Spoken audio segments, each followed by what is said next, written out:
Welcome बच्चों।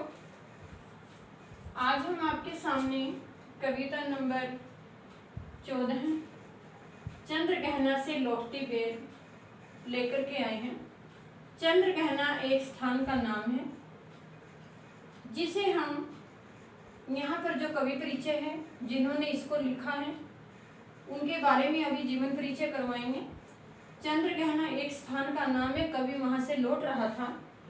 जब उन्होंने प्रकृति का सौंदर्य देखा तो उन्होंने जो वहाँ उस चित्रों को देख करके कविता लिखी है, उसका नाम है चंद्रगहना से लौटती बेर, यानी कि कवि थी वो चंद्रगहना से लौट रहा था। हम सबसे पहले यहाँ आपको कवि परिचय कराएंगे। इन चंद्रगहना से लौटती बेर कवि का नाम है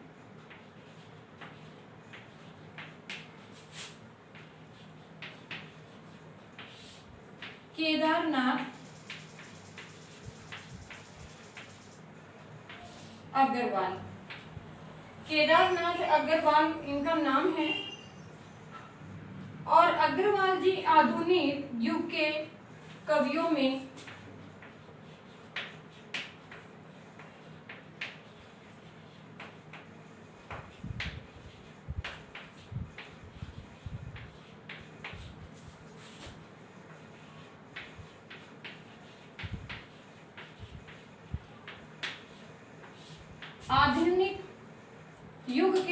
में बहुत चर्चित हैं।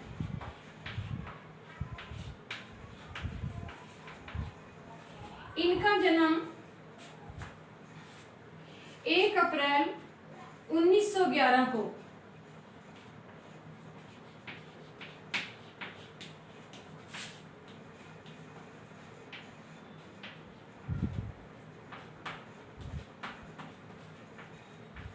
हुआ था और जो इनका जन्म स्थान है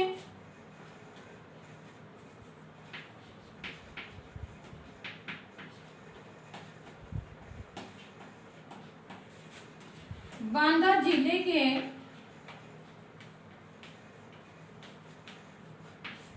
कमासिन गांव में। बांदा जिले का कमासिन गांव जहां पर इनका जन्म हुआ था।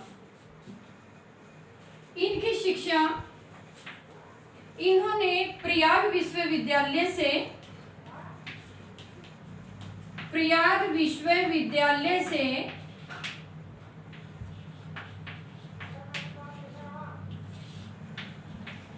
स्नातक की डिग्री ली। स्नातक की डिग्री ली।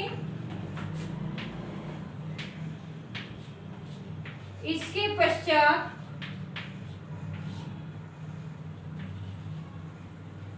आगरा विश्वविद्यालय से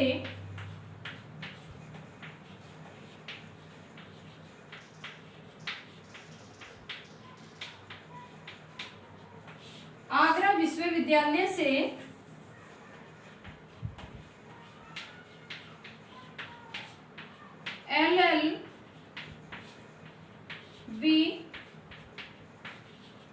की शिक्षा प्राप्त की।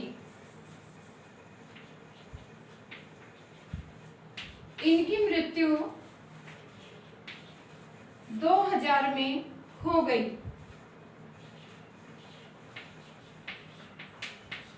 इनकी जो रचनाएं हैं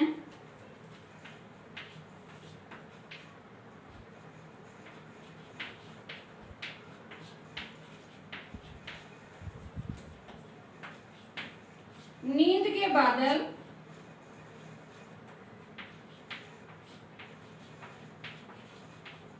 फूल नहीं रंग बोलते हैं,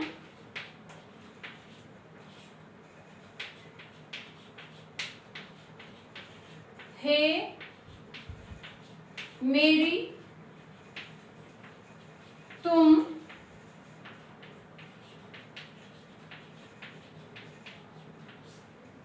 कहे बने केदार खरी खरी, आग का आईना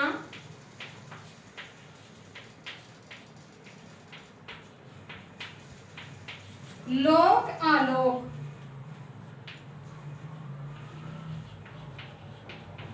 लोक आलोक इनकी रचनाएं हैं।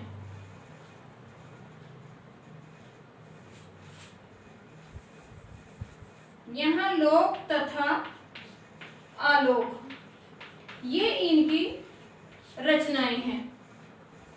शिक्षा के क्षेत्र में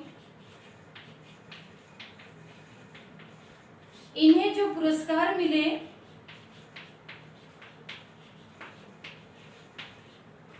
सोवियत लैंड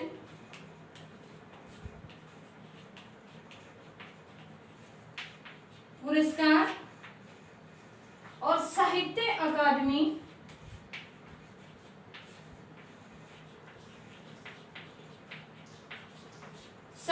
अकादमी द्वारा इन्हें पुरस्कृत किया गया।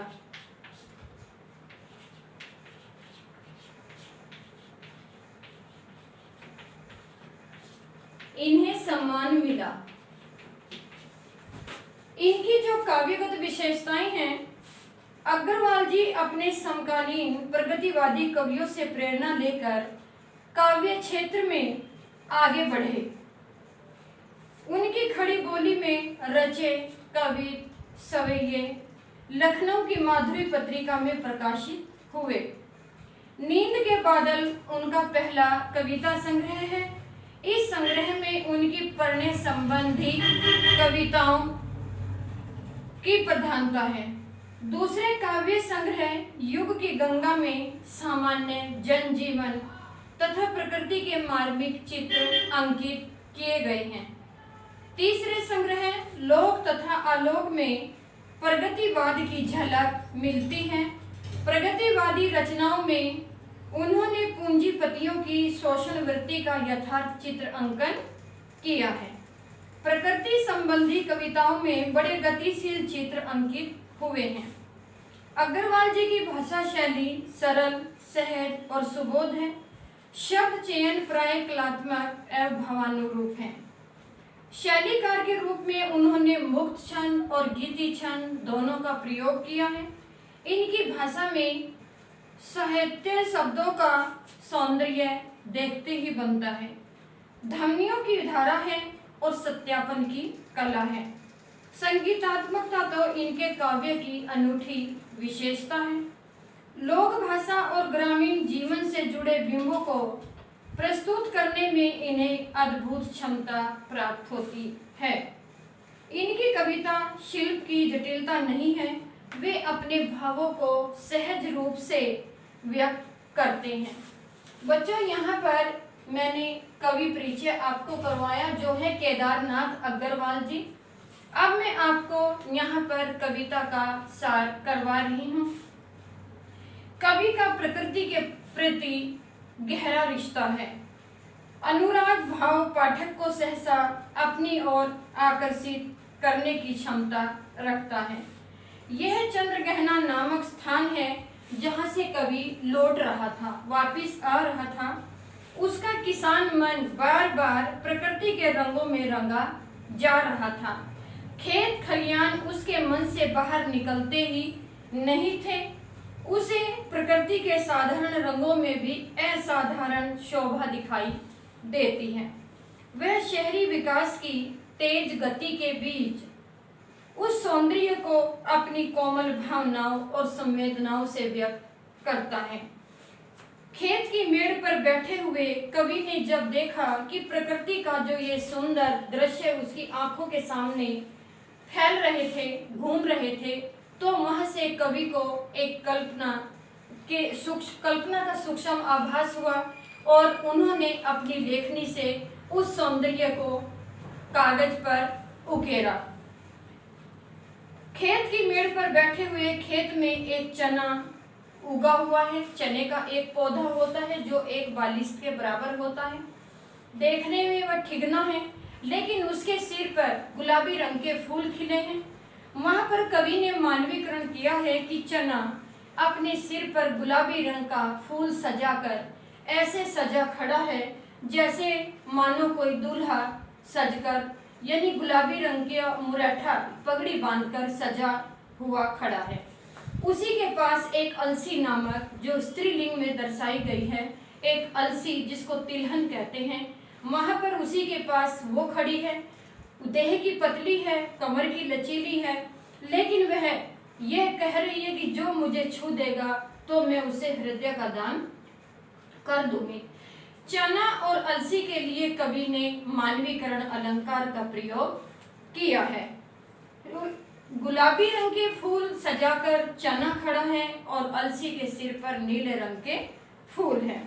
पीली पीली सरसों को भी कवि ने एक यौवन रूपी कन्या का रूप दिया है कि जैसे अभी सरसों भी यौवन को प्राप्त हो गई है और अपने हाथ स्वयं पीले करके विवाह मंडप में आकर पधार गई है, क्योंकि बसंत के महीने में जो सरसों होती है उस पर पीले रंग के फूल आ जाते हैं और बहुत दूर तक खेतों में उसकी शोभा देखते ही बनती है।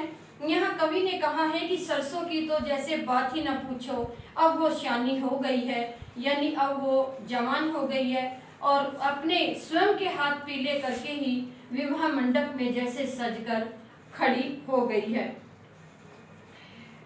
पोखर में छोटी छोटी लहरियां, यानी कि पोखर कहते हैं तालाब को, तालाब के अंदर लहरियां उठ रही हैं, क्योंकि तालाब के अंदर जो पानी भरा होता है तो हवा के चलने से तालाब का पानी हिलता रहता है और पानी के हिलने से जो तालाब के तल में घास उगी है वह भी लहरियां ले रही है।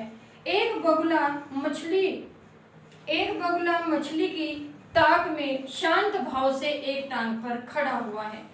उसके अंदर, तालाब के अंदर एक बगुला सहज भाव से खड़ा है और देख रहा है कि वो ध्यान मुद्रा में है, लेकिन जैसे ही पानी के अंदर उसे मछली का एहसास होता है तो वह तुरंत उस मछली को पकड़कर अपने गले में चटक जाता है। उस वक्त वो अपनी ध्यान निद्रा को त्याग देता है। मछली को देखते ही उसकी निद्रा टूट जाती है। पक्षियों की तरह तरह की आवाजें वहां सुनाई देती हैं। चित्रकूट वह स्थान है जहां पर श्री रामचंद्र जी वनवास के बाद वहां जाकर कुछ दिन के लिए ठहरे थे। चित्रकूट की जो पहाड़ियां हैं वो अनगढ़ हैं। अनगढ़ कहते हैं कि उन्हें तरीके से नहीं गढ़ा गया, अपने जैसे प्रकृति की देन है, कहीं पर पहाड़ धरती ऊंचे नीचे हिसाब से खड़ी हो जाती है, उसी प्रकार जो चित्रकूट की पहाड़ियां हैं वो अनगढ़ खड़ी हैं, उनका कोई आकार नहीं है। वहीं पर पास में पहाड़ी, उधर पेड़ जो है वो कटीले हैं, जैसे बबूल का पेड़ होता है वैसे ही उन पहाड़ियों पर रीवा के पेड़ खड़े हैं। उनका कोई आकार, उनका कोई सौंदर्य नहीं है, वो केवल कांटेदार कुरूप पेड़ होते हैं। कवि चाहता है कि वहीं पर कहीं सुग्गे का स्वर कवि को सुनाई देता है जो टेटे टेटे करके बोलता है। तोते का स्वर कवि के कानों में रस टपकाता है तो कवि वहां पर इतना बेचैन हो जाता है कि कहां से वनस्थली का जो हृदय चीर कर यह आवाज आ रही है, वह चारों तरफ उसको देखता है। थोड़ी वहीं पर खेतों में, हरे भरे खेतों में सारस की एक जोड़ी है जो टिरटो टिरटो करके पूरे वातावरण को अपनी उस मधुर आवाज से आनंदमय बना रही है।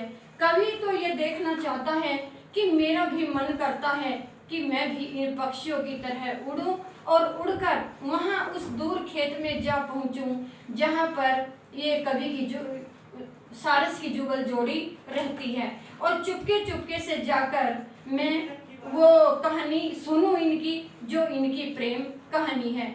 बच्चों, यहाँ पर इस कविता के अंदर जो आपको मैंने परिचय करवाया और साथ में ये कथा, उसका पोयम का सारांश करवाया, ये सारा परिचय आप अपनी पुस्तिका में लिखेंगे और लिखने के बाद इसको याद भी करेंगे। वैसे आपको आपकी पुस्तक के अंदर कवि परिचय है तो बहुत बड़ा मिलेगा। यहाँ पर मैंने जो मेन पॉइंट थे लिखने वाले वो आपको बताए हैं और बाकी सब समझाया है, लेकिन कहाँ उसका कविता का जो सार है वो आप अच्छी तरह से याद करेंगे। जब तक आप इसको अपनी उत्तर पुस्तिका में लिख करके याद करें सुंदर तरीके से, कल जो दूसरी वीडियो मैं आपके पास भेजूंगी उस वीडियो में पूरी कविता की व्याख्या आपको मिलेगी। व्याख्या से संबंधित जितने भी प्रश्न आपकी व्याख्या में होंगे वो सभी आपको अपनी उत्तर पुस्तिका में लिखने हैं। फिर उसके बाद अभ्यास के प्रश्न जो हैं वो आपको तीसरी वीडियो में मिलेंगे। तो मुझे विश्वास है कि ये काम आप बहुत अच्छे तरीके से करेंगे और करते रहेंगे और राइटिंग का विशेष ध्यान रखेंगे। तो तब तक आप ये काम कीजिए, दूसरी वीडियो तक इंतजार कीजिए।